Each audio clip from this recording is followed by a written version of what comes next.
MP Stephen Flynn. Mr. Speaker, a horizon system introduced by Tony Blair, the former Labour Party leader, and of course now a Knight's Garter. A horizon system defended by the current leader of the Liberal Democrats, himself a Knight bachelor.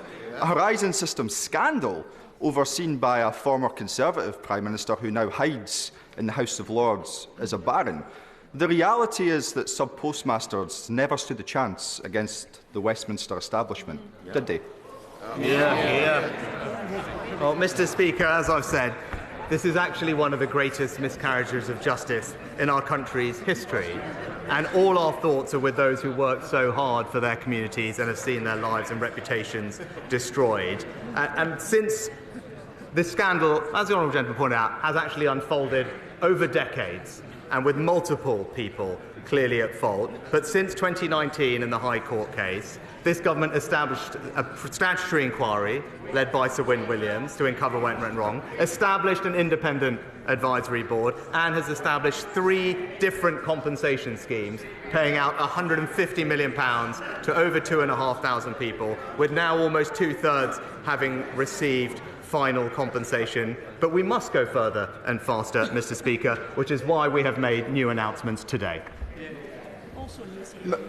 Mr. Speaker, I don't think the Prime Minister quite gets it. This isn't just a plague on all their houses. This is a plague on this House itself, because injustice goes far beyond just the sub-postmasters.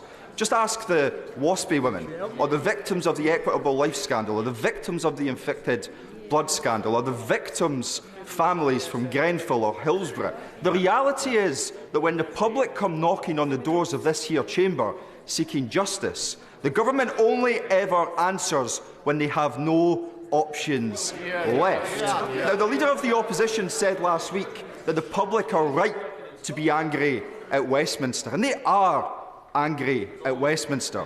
They're angry at Westminster because they know that this place never really changes. Does it, Prime Minister? No, Mr. Speaker. This is... and actually, I am sad that the honourable gentleman is trying to politicise something that has happened over multiple decades, with multiple people at fault. But the key thing is, after the 2019 High Court case, the government did act to establish an independent inquiry, independent compensation schemes, and, as I said, has paid out compensation to 2,500 people. But rather than trying to politicise it, what we should be doing is focusing on the people affected and making sure that they get the answers, justice and compensation that they deserve, and that is what we are delivering.